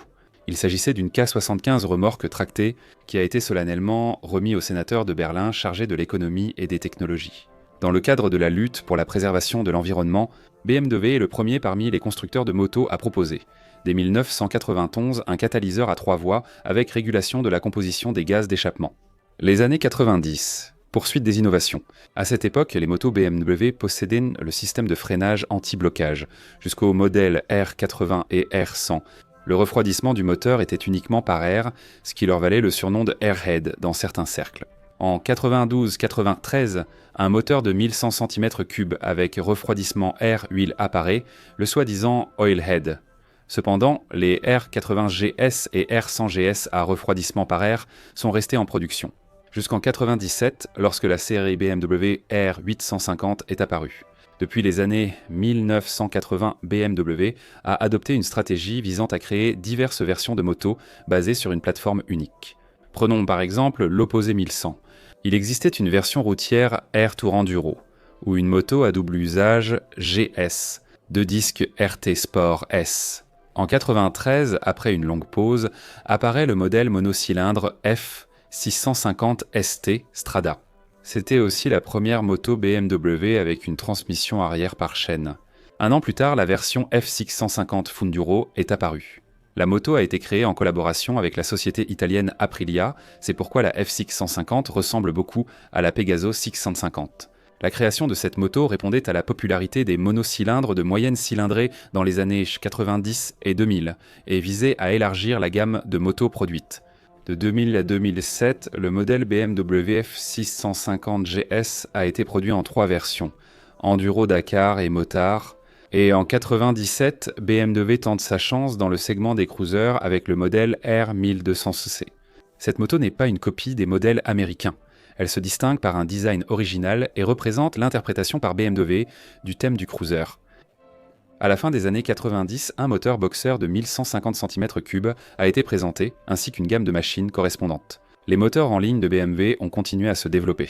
Les motos de la série K1200, Luxe Tourisme produite de 1998 à 2009, ont été les dernières motos BMW équipées d'un moteur 4 cylindres disposé horizontalement sur le côté.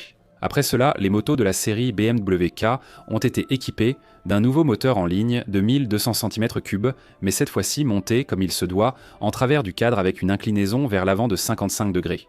Les volumes de vente de BMW Motorrad augmentaient chaque année. Au début des années 90, ce chiffre était d'environ 30 000 motos par an, et vers l'an 2000, il avait triplé pour atteindre 90 000. À l'époque où les ingénieurs travaillaient sur le moteur du projet R259, qui devait insuffler une nouvelle vie à la gamme des boxers, oui, ce même Flat Twin 1100, avec refroidissement air-huile, un tout autre moteur et un modèle de la catégorie Superbike étaient également en cours de développement. En 1990, le concepteur en chef des moteurs BMW, Heinz Hage, et son équipe ont commencé à travailler sur la création d'un Flat Twin de course avec refroidissement liquide, commande desmodromique des soupapes et une cylindrée d'1 litre. La tâche était ambitieuse.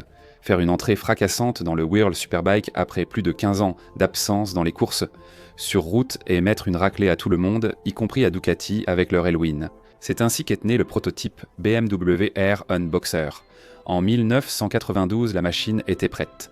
Les ingénieurs ont littéralement retourné le moteur afin d'éviter que les couvercles de soupape ne touchent la route lors des fortes inclinaisons en virage. Un cadre en aluminium de type Delta Box a été fabriqué sur commande avec des carénages en fibre de carbone. La moto pesait 160 kg à sec. Les essais ont commencé en 1992. Initialement, le moteur développait 132 chevaux, puis un peu plus tard 140. Toutefois, selon les créateurs du Air Unboxer, la moto était un peu trop lourde. Et pour être sûr de gagner les courses, et non de se contenter de la 7e ou 8e place, il fallait augmenter la puissance de 15 à 20 chevaux supplémentaires. La vitesse maximale atteignait 280 km/h. Ensuite, à cause de sa largeur, la moto faisait face au vent contraire et n'accélérait plus. À la fin de l'année 92, la direction de BMW a jugé inutile toutes ces manœuvres autour de la double base et le programme a été arrêté. L'unique prototype construit, la BMW Heron, a été stocké à Munich. Le deuxième, une moto fascinante, a dépassé le stade de prototype pour être produite en série. Au milieu des années 2000, les Allemands de BMW ont entrepris de créer le hard enduro parfait, capable de rivaliser à égalité avec l'autrichienne KTM et le quatuor japonais. La moto dans cette nouvelle catégorie devait rehausser le prestige de la marque lors des compétitions tout-terrain. En 2007, BMW a racheté la marque Husqvarna à MV Agusta. Mais malgré la grande expérience de ces derniers dans la conception d'enduros légers et puissants, BMW a décidé de suivre sa propre voie. C'est ainsi qu'est née la moto G450X. Sur cette machine, ils ont utilisé des solutions techniques non conventionnelles pour la catégorie, un réservoir sous la selle, la combinaison de l'axe du bras oscillant avec le pignon d'entraînement, éliminant le relâchement ou la tension de la chaîne pendant le fonctionnement de la suspension. Le cadre de la moto était atypique, avec l'embrayage placé sur le vilebrequin plutôt que sur l'arbre primaire de la boîte de vitesse. En résumé, les ingénieurs de BMW ont excellé dans leur tentative de créer l'enduro idéal. Cependant, la G450X avait un certain nombre de défauts de jeunesse, et les pilotes se plaignaient de sa maniabilité particulière. Au final, le modèle n'a pas rencontré un grand succès, et sa production a été arrêtée en 2010. Néanmoins, les solutions de cette moto ont été reprises sur des BMW plus récentes. En particulier, le réservoir de carburant sous la selle a ensuite été utilisé sur les modèles de la série F. En 2008, la famille F reçoit un moteur d'une configuration que BMW n'avait jamais utilisée auparavant. Un bicylindre en ligne, la famille F800 apparaît, qui évolue déjà à notre époque moderne en F850, puis en F900. Et tout cela pour suivre la tendance du marché de la moto. Dans les années 2000, BMW s'est même essayé au scooter. Dans le même temps, la société a présenté un seul modèle, le BMW Xeon, assez atypique pour la marque. L'intention de BMW en créant le Xeon était de faire monter les automobilistes sur ce scooter dans les rues urbaines encombrées.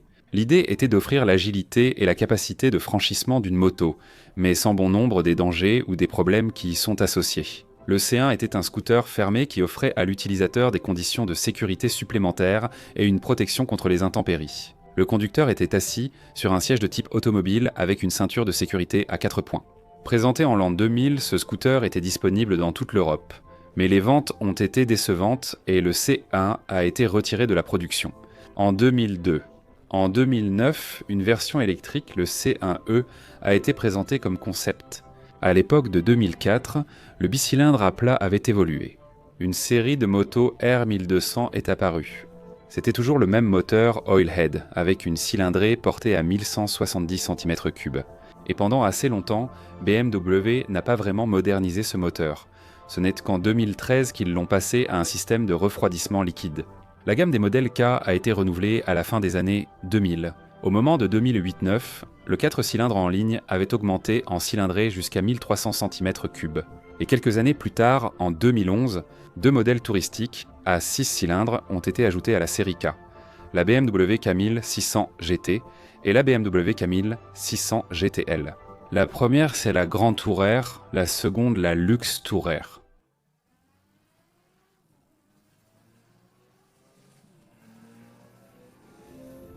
Dans les années 2000, malgré l'échec du modèle R1 au début des années 90, l'idée de créer une véritable superbike ne quittait pas la direction et les ingénieurs de BMW.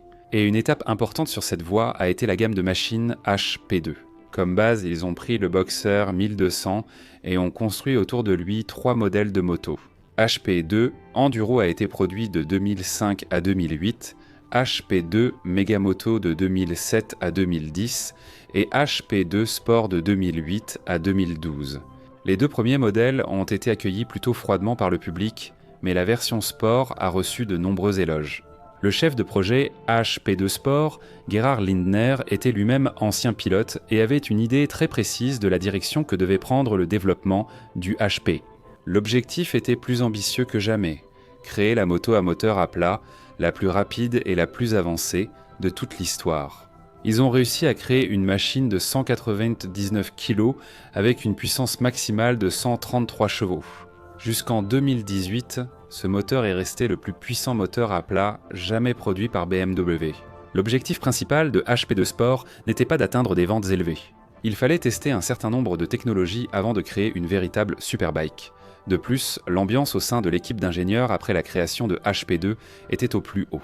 À Munich, en avril 2008, BMW présente un modèle sportif capable de rivaliser à égalité avec les meilleurs sportbikes du monde. C'est la S1000RR. La production du litre a commencé en 2009. Les caractéristiques dynamiques de la S1000RR se sont révélées excellentes grâce à un moteur record dans sa catégorie, 193 chevaux.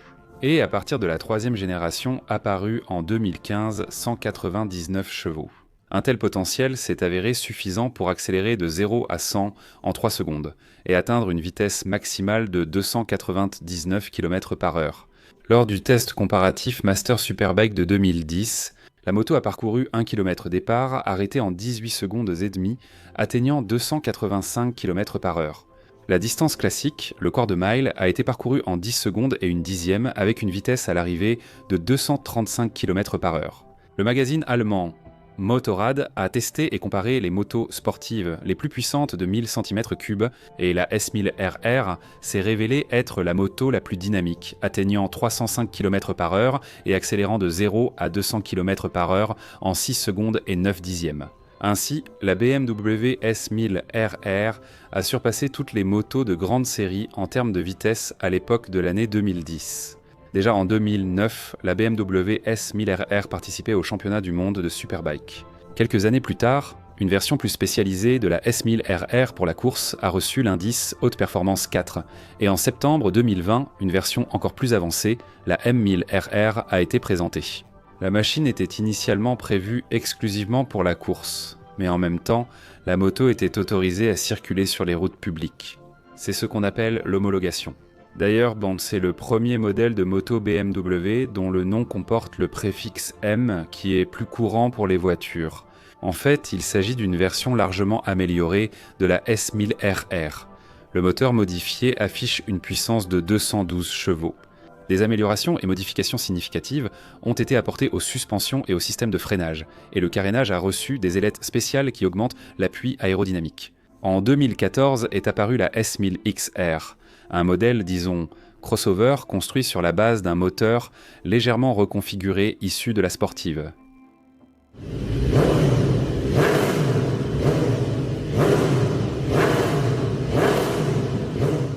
Les ventes de la technologie BMW ont continué de croître au nouveau siècle. En 2010, 98 000 motos ont été vendues, et en 2016, 145 000. Dans le même temps, la série R représentait 53,6% de toutes les motos BMW vendues en 2016. Le véritable recordman parmi les modèles a été le R1200 GS avec 17% de toutes les motos BMW. Vers la fin des années 2010, BMW a présenté un nouveau moteur à plat d'une cylindrée de 1250 cm3. Son apparition était due au fait que les concurrents ne restaient pas immobiles, en particulier dans le segment des gros trails routiers.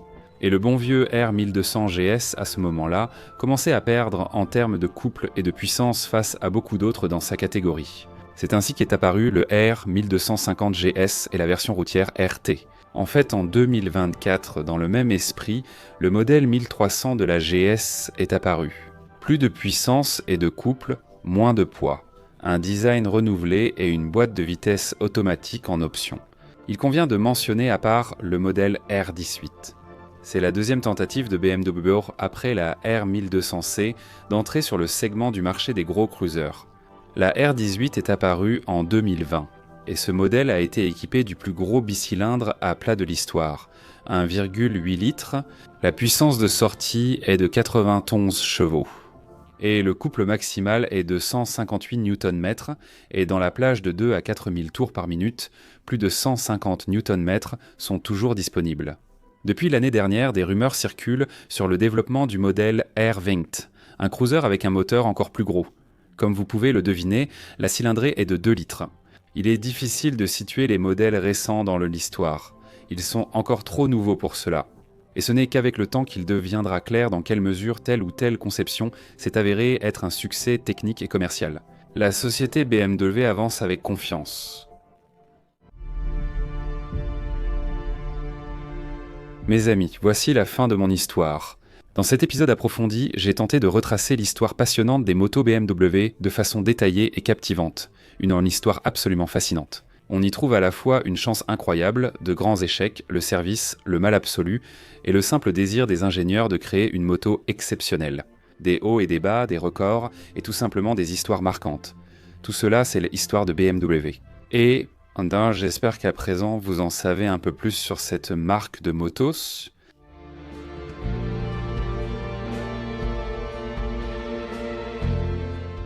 De tels épisodes demandent beaucoup de travail de ma part, et tout cela est créé par moi seul, mais c'est grâce à votre soutien, grâce à vos vues, vos réactions, vos abonnements, vos partages, vos commentaires, vos dons, et ainsi de suite. Alors si ce contenu vous a plu, n'hésitez pas à soutenir mon travail.